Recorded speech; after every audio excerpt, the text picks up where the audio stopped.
दिखने लगा as you like it Shakespeare का? Yes sir. Yes sir. Yes दिख रहा है।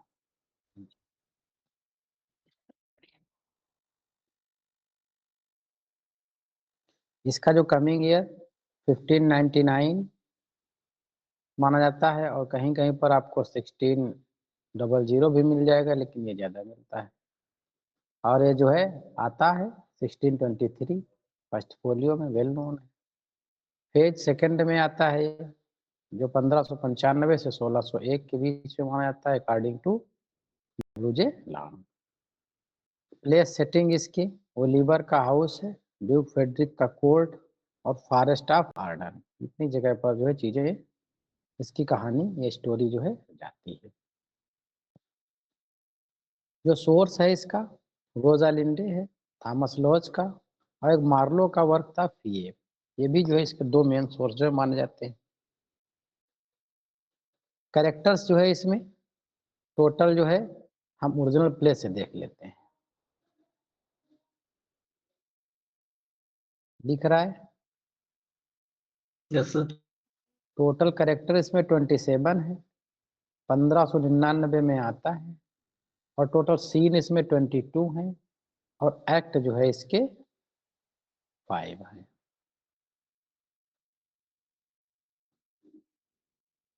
अब इसमें से कौन से महत्वपूर्ण कैरेक्टर हैं वो हम देख लेते हैं।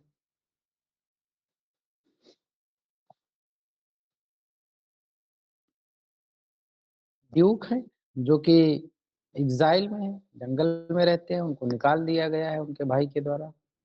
फेडरिक जो कि असरपर है, उसने अपने बड़े भाई की सब राज को हड़प लिया है। एमिन्स है जो कि एक लॉर्ड है टेंडिंग बैनिश ड्यूक है। एमिन से ध्यान आया कि कल एक क्वेश्चन जो है था एज यू लाइक इट का था, चलो मैं देख के बता दूंगा। उसमें जो है वो एमिन्स का सॉन्ग था, वो एक्ट 2 सीन 7 का था, पेंट करके कुछ। मैडम याद है गान कौन सा था वो? सर जी ग्लो सर। ग्लो करके भी तो है कुछ इसका एज यू लाइक इसमें। एज यू लाइक इट का ब्लो ब्लो का ही एक लाइन थी वो, याद आ रहा। चलो ठीक है, देख के बता देंगे, ग्रुप पे भेज देंगे।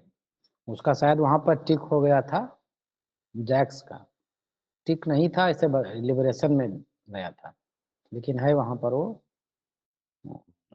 एमिन्स का।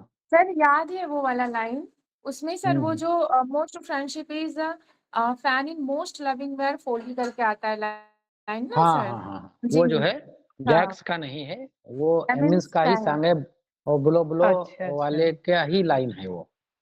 हाँ, ओके। सर उसको क्वेश्चन है। में तो वर्ग पूछा गया है। हाँ वर्क पूछा गया, लेकिन एलिबरेशन में वो बता दिया गया था ना, वो बता रहा हूँ। सर जी सॉन्ग वो एलिबरेशन किसका है ये भी था शायद, उस कैरेक्टर का नेम पूछा था। नहीं, उसमें शायद प्ले ही था, वर्क ही था, एज यू लाइक इट ही था। हाँ सर वो प्ले का नाम पूछ रहा था। ठीक हाँ ठीक। वो प्ले का नाम ही पूछा था, सिर्फ जो है ध्यान रखिएगा। एमिन्स जो है एक अटेंडिंग लॉर्ड है जो ड्यूक के साथ में जंगल में गया है। जैक्स, जैक्स यहाँ दो मिल जाते हैं, एक तो जैक्स जो है मेलेंकली है, एक जैक्स जो है ओरलैंडो का भाई है। लिब्यू ये करेक्टर पूछा गया है, कोर्टियर है फेड्रिक के यहाँ। और चार्ल्स जो कि रेसलर है फेड्रिक के यहाँ, जिसको हराता है ओरलैंडो। ओलिवर जो कि जो है भाई है ओरलैंडो का, प्रोटैगनिस्ट का भाई है। और ओरलैंडो जो इसका जो है मेन करेक्टर है। एडम सर्वेंट है ओलिवर का। एडम करेक्टर इसलिए इम्पोर्टेंट है क्योंकि माना जाता है कि शेक्सपियर ने इसे खुद जो है रोल प्ले किया था। डेनिस है, ये भी जो है ओलिवर का सर्वेंट है, दो सर्वेंट रहते हैं। टच स्टोन है, एक कोर्ट जस्टर है, ये भी ध्यान रखिएगा, इंपॉर्टेंट करेक्टर है जो ऐड किया है हमने। और ओलिवर मार्टेक्स्ट है, एक विकार है। कुरान एक जो है वहां पर गाय चराया करता है, भेड़े चराया करता है, चरवाहा है। सिल्वियस ये भी शेफर्ड है। विलियम एक कंट्री फेलो है। रोजालिन इसकी फीमेल मेल कैरेक्टर है, जो कि गैनीमेड के रूप में जो है डिस्गाइज होती है। सीलिया इसकी कजिन है रोजालिंड की, मतलब ड्यूक फेडरिक की लड़की है ये, एलिना के रूप में डिस्गाइज होती है। फेव ये भी सेफर्डेस है। आड्री एक कंट्री वेंच है, और कई लार्ड्स वगैरह इसमें देखने को मिलते हैं। रोजालिंड को इसका प्रोटैगनिस्ट माना जाता है, जो कि ड्यूक जो है उसको निकाल देता है अपने यहाँ से। एंटागोनिस्ट जो है इसको प्राइमरी तौर पर जो है ड्यूक फेडरिक को माना जाता है, लेकिन कुछ लोग जो है क्रिटिक्स जो है ऑरलैंडो के भाई ओलिवर को भी फर्स्ट पार्ट में कंसीडर करते हैं, लेकिन बाद में तो उनका कंसिलेशन हो जाता है साथ में, तो सब सही हो जाता है। विटी कैरेक्टर में जो है टचस्टोन जो कोर्ट जेस्टर है आता है। रोजालिंड बहुत अच्छी अच्छी स्पीचेस बोलती है, जो कि डिस्गाइज होती है गैनामेड के रूप में। टोटल एक्ट 5 हैं, हम पहले ओरिजिनल प्ले से देख चुके हैं। टोटल सीन 22 इसमें आते हैं। और फेमस एक्ट और सीन, इनको जो है हम देखने से पहले जो है हम इसकी सिनॉप्सिस देखते हैं, तब हम जो है फेमस एक्ट और सीन पर बढ़ेंगे। सिनॉप्सिस जो है इसमें लगभग जो वर्ड्स हैं इसमें 22,800 के करीब में से लगभग माना जाता है कि वर्ड्स जो है इसमें डील किए गए हैं। लाइंस भी यहीं पर लिखी होगी कहीं पर, हाँ ये लाइंस लिखी है। लाइंस जो है इसमें 2,938 लाइंस है।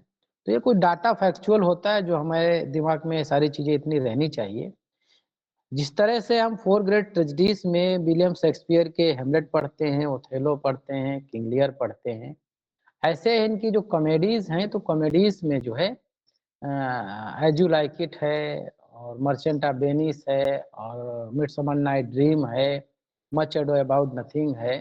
ये कुछ ऐसी कॉमेडीज हैं जो कि बहुत ही ज्यादा एग्जामिनर की नजर में रहती हैं, और ये पब्लिक डोमेन में भी काफी इनका नाम रहता है। इनकी स्पीचेस पब्लिक डोमेन में काफी हैं, हालांकि आम आदमी भले न जानता हो, लेकिन जितना भी स्कॉलर है वो सब इनकी स्पीचेस को जो है, अच्छी अच्छी स्पीचेस को सब जानते हैं।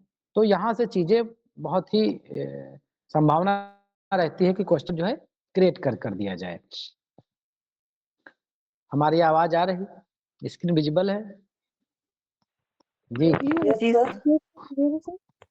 एक्ट फर्स्ट जो है का जो सीन फर्स्ट है वो ओलिवर के आर्चार्ड में जो है ये ओपन होता है।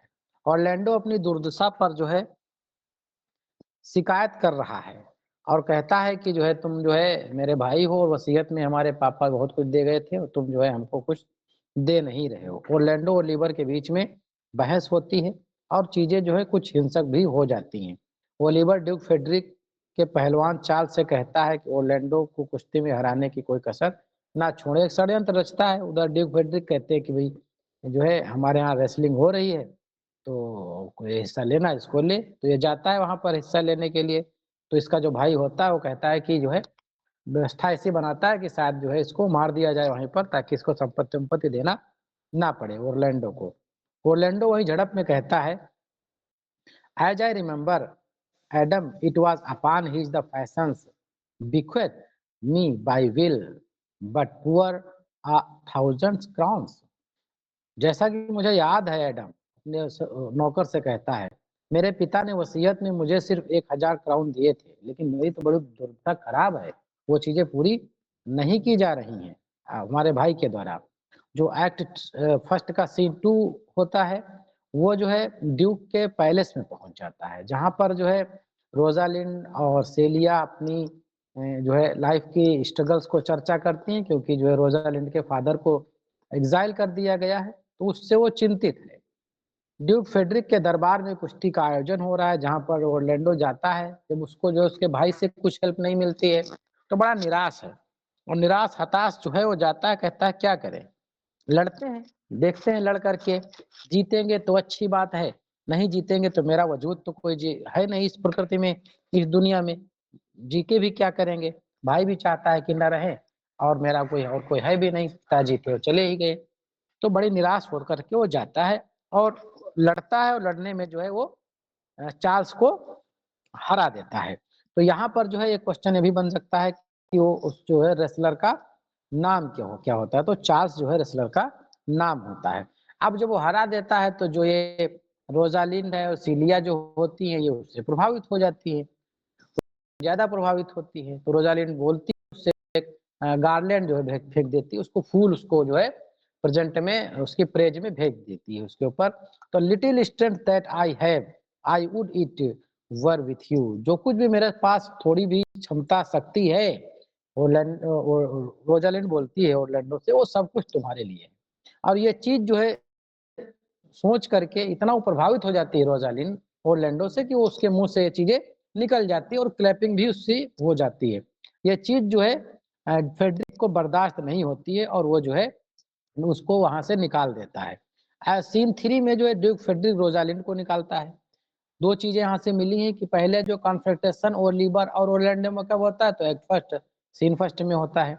और दूसरा चीज ये होता है कि सीलिया और रेसलिंग कब होता है और कब ये सीलिया उसकी रोजालिंड की स्पीच आती है कि जो कुछ भी शक्ति हो तुम्हारे लिए है, तो ये सीन 2 में आता है फर्स्ट के। तो यहाँ पर सीधे कहानी हम पढ़ने का कोई मतलब नहीं है हमारा, हमारा मतलब है इस कहानी के जरिए ये स्पीच आपके दिमाग में बैठ जाए, ये लाइन आपके दिमाग में बैठ जाए।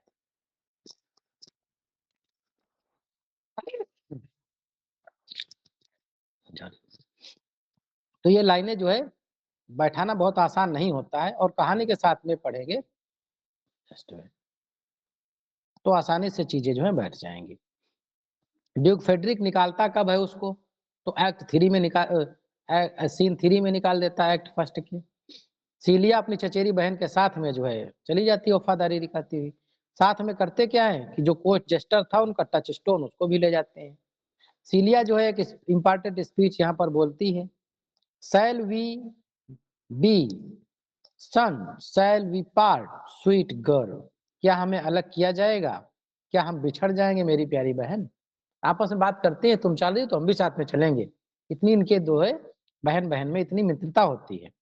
एक्ट 2 वहां पर आ जाता है। एक्ट 2 का सीन जो फर्स्ट होता है, ड्यूक सीनियर निर्वासित हो गए हैं। भाई पहला सीन था तो ओलिवर के घर पे था, दूसरा सीन जो है आया तो ड्यूक के यहाँ चला गया, फेडरिक के यहाँ। फिर जो है जो एक्ट 2 का सीन ओपन होता है वो जंगल में ओपन होता है, जहां पर फॉरेस्ट ऑफ आर्डन में जो है निर्वासित जो ड्यूक हैं वो बढ़िया दोस्तों के साथ में अपने लाड के साथ बैठे हैं और बढ़िया मौज मस्ती वहां पर कर रहे हैं। चलो बढ़िया है, ये प्रकृति में जो है हमको भेज दिया है और प्रकृति सबसे अच्छी शिक्षक, सब कुछ यहाँ पर बहुत अच्छा माहौल मिल रहा है। लेकिन वहां पर जो है एक सूचना मिलती है कि जो ये जैक्स है ये हमेशा मुंह लटकाया बैठा रहता है। अब एक जो है घायल हिरण को देख लिया उसने तो बड़ा उदास हो गया है, तो उसकी जो है चर्चा यहाँ पर होती है। और यहाँ पर ड्यूक सीनियर बोलते हैं जंगल में वही बैठे बैठे साथियों के साथ में, sweets are uses of adversity, ये लाइन पूछी गई है, ये लाइन पूछी गई है एक्ट 2 के सीन फर्स्ट में ही आता है। जंगल में ड्यूक सीनियर बोलते हैं, which like the toad ugly and the venomous and where it is the precious jewels in its head। मुसीबतें जो है क्या कहते हैं कि जो कुछ भगवान देते हैं कभी कभी अच्छा ही देते हैं और कुछ न कुछ सिखा के जाते हैं, वे हमें अनुभव दे जाती है। वही यहाँ पर कह रहे हैं, विलियम शेक्सपियर अपनी भाषा में कह दिया कि जो है स्वीट्स आर यूजेस एडवर्सरी, मुसीबतें जो है मीठी होती, मतलब जो भी अच्छा अनुभव दे के जाती हैं। जैसा कि भयानक जहरीले मेढक के सिर पर भी अनमोल रतन छिपे हुए होते हैं, ऐसे ही किसी न किसी मुसीबत में भी जो है कोई ना कोई हमें प्रकाश मिल जाता है और एक अनुभव दे करके हमारे जीवन को और अच्छे से आगे ले जाने में हमारा सहयोग करती हैं। और सीन 2 में क्या कहते हैं ड्यूक फेडरिक, वहीं पर ये ड्यूक फेडरिक के पैलेस का है। ड्यूक फेडरिक को पता चल जाता है कि सीलिया और रोजालिंड गायब है, तो वो जो है ओरलैंडो के भाई को ओलिवर को बुलाता है कि तुम जो है उसको ढूंढ के लाओ वरना जो तुम्हारी संपत्ति है उसको हम कुर्क कर लेंगे। अब ये फंस गया, जल चला जाता है ढूंढने। सीन 3 में जो है ओलिवर के हाउस में आए, ओरलैंडो को सेवक एडम जो है ओरलैंडो का नौकर जो एडम है वो चेतावनी देता है ओरलैंडो कि ड्यूक ने जो है तुमको मारने के लिए तुम्हारे भाई को भेजा है, उससे जो है बचो तुम। एडम जो है काफी इसके प्रति निष्ठावान रहता है, ओलिवर से कहता है उससे ओरलैंडो से कि तुम भाग जाओ, एडम कहता है। लेकिन एडम भी कहता है कि नहीं हम भी चलेंगे तुम्हारे साथ, और उसके पास कुछ पैसे होते हैं एडम के पास जो उसके पिताजी ने देते रहते थे, वो जोड़ जोड़ के रखता रहता था। अब वो कहता है कि लो तुम वो ओरलैंडो और तुम इनका जो है इस्तेमाल करो। वो भी जो है दोनों जंगल की ओर निकल पड़ते हैं। और एडम यहाँ पर बोलता है भले ही मैं बूढ़ा दिखता हूँ though I look old at I am strong and lusty. मैं भले जो है बूढ़ा दिखता हूँ लेकिन अब भी जो है मैं उत्साही हूँ और मजबूत हूँ, हम तुम्हारा साथ जो है दे सकते हैं इस मुसीबत भरे समय में। क्योंकि ये एडम जो है उनके पिता का काफी वफादार रहा होता है। एक्ट 2 के सीन 4 में जो है ये फॉरेस्ट ऑफ आर्डन के है। इधर रोजालिंड और गैनीमेड जो गैनीमेड के रूप में है और सीलिया जो एलिना के रूप में है, ये भी जो है टच स्टोन के साथ में जंगल में पहुंच गए हैं। और जंगल में जब पहुंच गए हैं तो वहां पर जो है एक कुरान से मुलाकात होती है, क्यूरियन से। क्यूरियन कैरेक्टर इंपॉर्टेंट है और उनसे जो है रास्ता वास्ता पूछते हैं, भूख भूख भी लगी है इनको, तो जो है उनको मदद करता है और अपने यहाँ रहने के लिए कहता है कि आओ चलो हम तुमको अपने यहाँ रखते हैं। तब टच स्टोन कहता है हम कहाँ आ गए, महल में बैठे थे, बड़े आराम की जिंदगी थी यहाँ पर आ गए। ए नाउ आई एम आर्डन, अब मैं आर्डन में हूँ। द मोर फूल्स, ये तो बहुत बड़ी बेवकूफी हो गई। When I was at home I was in better place, जब मैं घर में था तो बहुत अच्छे स्थान पे था, कहाँ पे जो है तुम रोजालिंड ला करके हमको फंसा दिया। एक्ट 2 के सीन 5 में जो है जैक्स और एमिन्स का गाना होता है। ये सीन और एक्ट दोनों इसलिए महत्वपूर्ण है। एक्ट 2 के सीन 5 में अंडर द ग्रीनवुड ट्री, ये गाना पूछा गया है, सॉन्ग पूछा गया है और इम्पोर्टेंट भी है। एमिन्स, जैक्स और एमिन्स एक साथ में होते हैं, सॉन्ग एमिन्स का है, ध्यान रखिएगा। Who loves to lie with me, act 2 scene 5। Jaques आपस में बात करता और व्यंग जो है ये करते हैं। यहाँ पर एक और जो है स्पीच आती है जैक्स की, क्या बोलता है, I can suck the melancholy out of a song as a weasels suck eggs. क्या तुम समझते हो कि मैं, मतलब ये इतना जो है चिंतनशील व्यक्ति है, ये हमेशा जो है निराश इतना रहता है, उदास, तो कहता है तुम गाना कितना भी अच्छा गाओ, हम उनमें से भी कुछ मेलंकली चीजें ढूंढ के ला सकते हैं, उदासीन चीजें ढूंढ के लाते हैं सकते हैं। कैसे, जैसे कोई नेवला जो है अंडे को चूसता है, रस निकाल लेता है उसका, बाकी अंडा को छोड़ देता है। ऐसे हम, आप गाना चाहे इतना अच्छा बनाओ, हम उनमें से भी जो निगेटिव चीजें हैं, मेलंकलिक चीजें हैं, वो भी ला करके आपको दे सकते हैं। अब आज सीन 6 में जो है ये जो फॉरेस्ट आर्डन का है, ओरलैंडो और एडम जंगल में चलते रहते हैं, सारी सेवाएं त्याग चुके हैं, जमा पूंजी ओरलैंडो को दे देता है वो सारा जो है। और यहाँ पर जो है वो अपने प्रतिबद्धता दिखाता है और एक दूसरे से जो है साथ में आगे बढ़ते हुए दिखते हैं। ओरलैंडो और एडम के साथ बढ़ते हुए ये माना जाता है कि उनके आपस में काफी बढ़िया बनती है और काफी वफादार है वहां पर। लेकिन यहाँ पर एडम जो है बूढ़ा भी हो चुका है और आगे ज्यादा चल नहीं पा रहा है, तो कुछ चीजें जो है एडम यहाँ बोलता है, बहुत प्यारी line, master go on and I will follow thee. हे स्वामी, क्योंकि जो गुलाम या नौकर होते थे उस समय के, तो स्वामी को कहते थे, लार्ड जो है तुम आगे बढ़ो, मैं तुम्हें फॉलो करता रहूंगा। मास्टर तुम आगे बढ़ो, मैं तुम्हारे पीछे अंतिम सांस तक सच्चाई निष्ठा के साथ लगा रहूंगा। From 17 years still now almost 17 year, ध्यान रखिएगा line, almost four scores here lived I but live here no more. 17 साल की उम्र में अब तक लगभग 80 साल तक मैंने यह जीवन बिताया है, लेकिन अब यहाँ और नहीं रह सकता, अब यह मेरी स्थितियों से आगे जा रहा है। ओरलैंडो फिर समझाता है, गुड ओल्ड मैन, तुम बूढ़े तो इंसान जरूर हो, अपने यहाँ जैसे नहीं चाचा मामा फूफा कहना चालू कर दें, वहां तो सब ऐसे ही ओल्ड मैन यंग मैन ऐसे पुकारते हैं। तुम जो है बहुत अच्छे व्यक्ति हो और तुम मेरे पुराने जो है सच्चे साथी हो। How well the appears Dai constant service the content words, तुमने तो पूरा जो है सब कुछ त्याग दिया है, तुमने बहुत ही सेवा निभाई है और मेरे पास तो पुरस्कार के लिए भी तुम्हारे लिए कुछ भी नहीं है।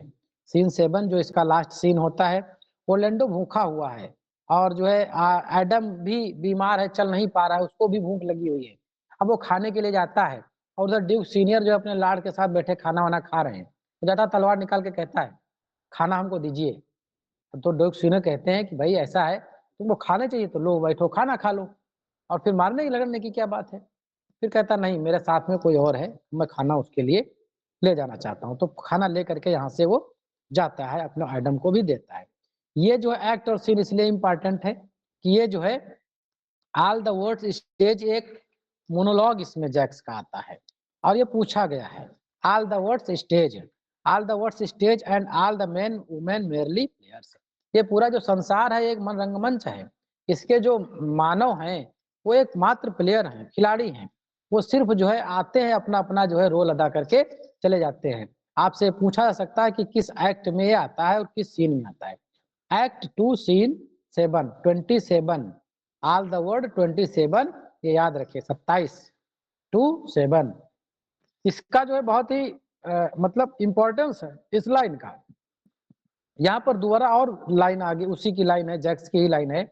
They have their exist their the entrance and one man in his time plays many parts.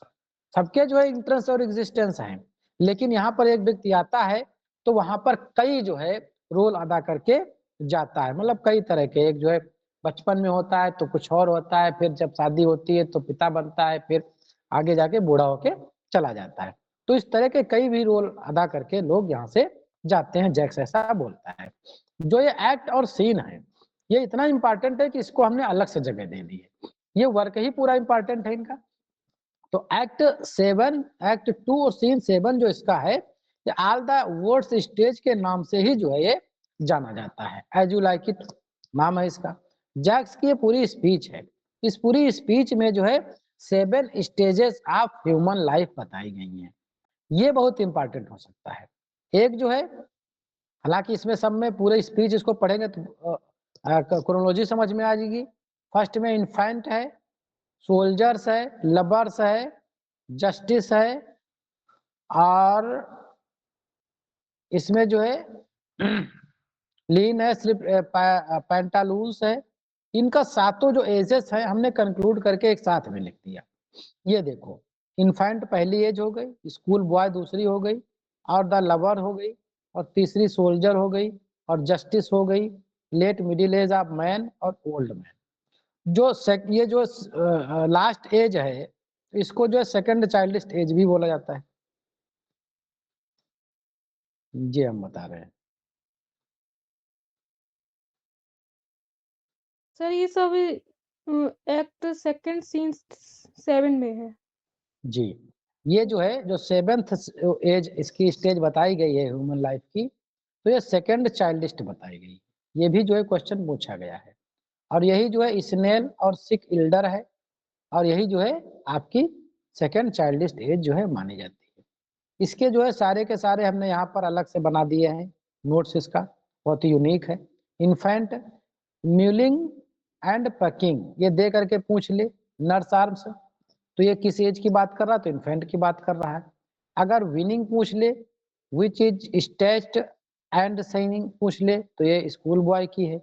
अगर जो है विथ ए पावरफुल बैलेट पूछ ले किस एज की बात करे, तो लबर एज की है। अगर full of strength and oath की बात करे तो सोल्जर होगा ये। और अगर आपसे पूछ ले क्वेश्चन में कि in fair round belly are good capon in lean हो जाए, ये फ्रेज दे करके पूछ ले तो जस्टिस होगा, न्यायप्रिय ताकि बातचीत आती है। और विथ स्पेक्टेकल्स अगर पूछ ले, जहाँ पर चश्मा वश्मा लग जाता है, लीन स्प्लेंडर से, तो ये सीन जो है स्टेज 6 की है। तो ये 7 स्टेजेस हैं, इनका जहां से क्वेश्चन बन सकता है। कहानी पूरी इसको पढ़ सकते हैं आप अपने हिसाब से, लेकिन जो क्वेश्चन बन सकते हैं वो यही हैं जितने हमने पॉइंट बताए हैं। इतनी चीजें कवर हैं तो लगभग चीजें यहाँ से आप सही कर लेंगे। अब आता है एक्ट 3 का सीन फर्स्ट।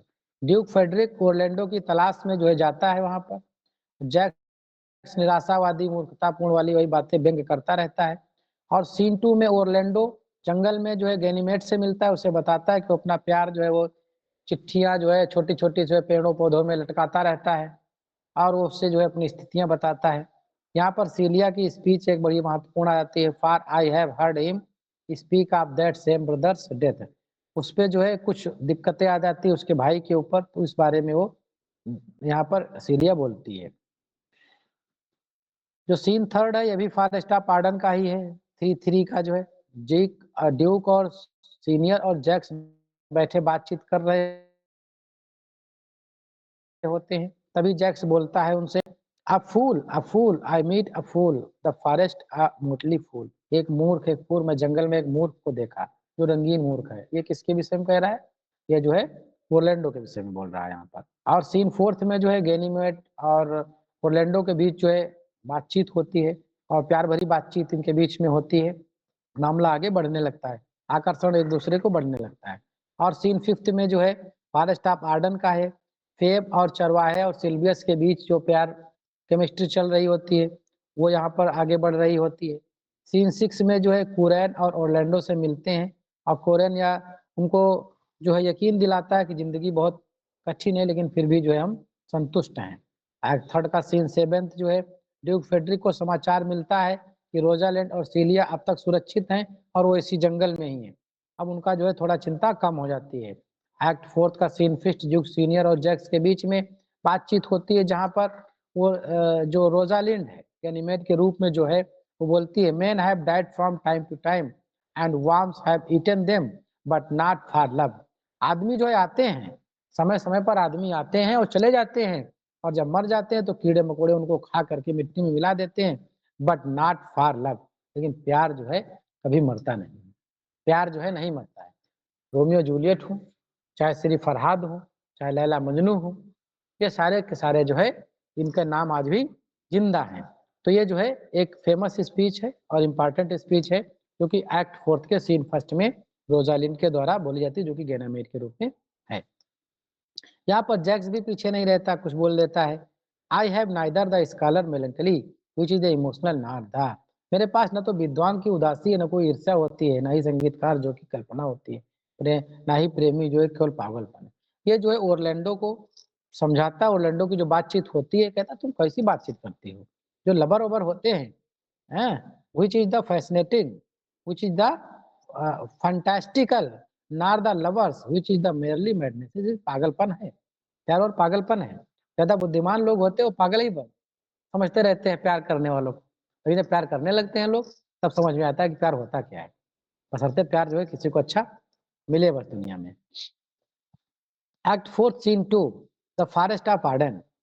यहाँ पर भी जो है टच स्टोन मजाकिया संवाद में बातचीत कर रहा होता है चूंकि कोर्ट जस्टर रही है, हंसी मजाक करता रहता है। और एक्ट 4 के सीन 3 में ओरलैंडो और रोजालिंड के बातचीत होती है। गैनीमेड भी यहाँ पर आती है और यहाँ पर जो है एक सीन आता है ओलिवर के ऊपर अटैक कर देती है लाइनेस। ये भी इंपॉर्टेंट हो सकता है एक्ट और सीन। एक्ट 4 के सीन 3 में जो है ओलिवर के ऊपर जो कि ओरलैंडो का भाई है, जो ओरलैंडो को मारने के लिए उसको पकड़ने के लिए जंगल में आया हुआ है, उसके ऊपर लाइनेस अटैक कर देती है, एक भूखी शेरनी, और उसको घायल कर देती है। और उसको ओरलैंडो को जब पता चलता है तब जो है वो उसको आकर के बचाता है, अपने भाई को बचाता है। और यहाँ से जो है इनके बीच में समझौता हो जाता है कि देखो मैं जिस भाई के लिए यहाँ पर ये मनसा लेकर के आया था उसी ने मेरी जान आजकल बचाई है। तो ये एक्ट 4 सीन 3 जो है याद रखिएगा, लाइनेस का attack. Ganymede forest of Ardern में रोजालिंड गैनीमेड बात कर रहे होते हैं और दोनों में कुछ नया करने की उत्साह जागृत होता है। अब आता है एक्ट 5 जो इसका लास्ट एक्ट है। फॉरेस्ट ऑफ आर्डन में ये भी ओपन हो रहा है। ड्यूक सीनियर और अन्य लोग जंगल में आते हैं, पुराने मित्र कई लोग आते हैं, ढूंढते ढूंढते इनको जो है मिल जाते हैं। रोजालिंड गैनीमेड की पहचान जो है इसमें रिवील हो जाती है, पता चल जाता है। अब आपसे पूछा सकता है कि किस एक्ट में किस सीन में जो है रोजालिंड की जो आइडेंटिटी रिवील होती है। ड्यूक फेडरिक भी समझता है कि वह गलत था, अंततः वह अपनी बेटी को स्वीकार कर लेता है। असल में ड्यूक फेडरिक को जब पता चलता है कि जो है सब लोग जंगल में हैं तो वो भी चाहता है कि हम देखें चल के आखिर हो क्या रहा है। रास्ते में उनको एक हर्मिट मिलते हैं, साधु मिलते हैं ड्यूक फेडरिक को, और कहते हैं कि तुमने गलत किया अपने भाई की जो है सब राज को हड़प करके, और तुम्हें माफी मांगनी चाहिए वरना तुम जो है नर्क में जाओगे। वो आते हैं अपने भाई से माफी मांगते हैं, उनका जो है राजपाट वापस कर देते हैं और यहाँ पर जो है रोजालिंड की आइडेंटिटी भी रिवील हो जाती है। इंपॉर्टेंट स्पीच जो रोजालिंड बोल देता है, it is not the fashion, ये लास्ट में बोलती है, इपिलाक की है, हालांकि इसमें दे दी गई, यहाँ पर ये लास्ट में इपिलाक की ही है। ये फैशन नहीं है कि जो है इपिलाक रोजालिंड बोले, अभी लास्ट में हम बात करेंगे इस पे। एक्ट 5 सीन 2 में जो है अंतिम दृश्य पात्रों में मिलते हैं और वो प्रेमी जोड़े जो आपस में एक दूसरे से प्यार कर रहे होते हैं वो मिल जाते हैं। यहाँ पर सांग आ जाता है और सांग के साथ में जो है एक सामूहिक सांग के साथ में पूरा जो है समाप्त होता है। और यहाँ पर जो लास्ट स्पीच आती है इपिलाक के रूप में ये आती है जो कि रोजालिंड बोलती है, it is not fashion to see the lady epilogue. ये कोई परंपरा नहीं रही है कि कोई लेडीज जो है किसी भी प्ले में इपिलाक बोले, but it is more the unhandsome than to see the lord to the prologue. ये भी पूरा मतलब इपिलाग है, हमने कुछ छोड़ करके लास्ट लाइन ही दिया है यहाँ पर। पहली लाइन इतनी ध्यान रखने वाली बात है।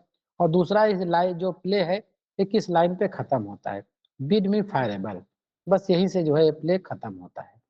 और इसकी जो नंबर ऑफ सोलिलोकीज हैं, कई सोलिलोकीज हैं जिसमें जैक्स के जो है ऑल द वर्ड्स, एक सोलिलोकी और मोनोलॉग दोनों माना जाता है इसका। जनरली इसके फीचर मोनोलॉग और सोलिलोकीज से थोड़े थोड़े मिलते हैं, तो जो भी क्वेश्चन आएगा उस पर ध्यान करिएगा। एक्ट 5 में, एक्ट 1 सीन 2 और एक्ट 3 के सीन 3 में जो है एक क्लाउन और टच स्टोन की काफी उपस्थिति महत्वपूर्ण मानी जाती है। यहाँ पर जो है अगर आपसे पूछ लिया कि सबसे ज्यादा जो है लिटरेरी डिवाइस कौन सी यूज की गई है इसमें, तो उसमें पन का बहुत ज्यादा इस्तेमाल किया। टच स्टोन की स्पीच में जो है पन बहुत ज्यादा यूज किया गया है। और जो गैनीमेड है उसने अपनी स्पीचेस में आयरनी का यूज किया गया है। अगर ये पूछ ले ऑल द वर्ड्स ये स्टेज, इसका जो है फिगर ऑफ स्पीच क्या है, तो मेटाफर है। तो ये क्वेश्चन ऐसे हैं जो छोटे छोटे हैं लेकिन शक्तिमान की तरह बहुत मोटी बातें हैं। फेमस क्रिटिकल कमेंट जो है हैरोल्ड ब्लूम जो है इस जो है प्ले को जो है describe as you like it the profound play that depicts the balanced life. Samuel Johnson praised the play for its character developed and exploration of human nature. अब इसके ओरिजिनल प्ले से थोड़ा एक फैक्ट देख लेते हैं कि जो इस प्ले की जो शुरुआत होती है, ये देखिए एक्ट 1 का सीन 1 है। ये जो है ओरलैंडो और एडम बात कर रहे होते हैं, तो ओरलैंडो की स्पीच से जो है ये स्टार्ट होती है। As I remember Adam it was upon this fashion bequethed me by will but poor thousands crowns.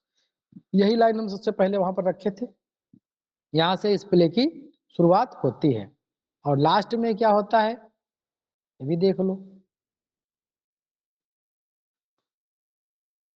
ये जो है रोजालिंड की, अगर करेक्टर की बात करा जाए इपिलॉग की जो है पहले की जो, तो लास्ट स्पीच जो है आपकी ड्यूक की आती है, ड्यूक सीनियर की आती है।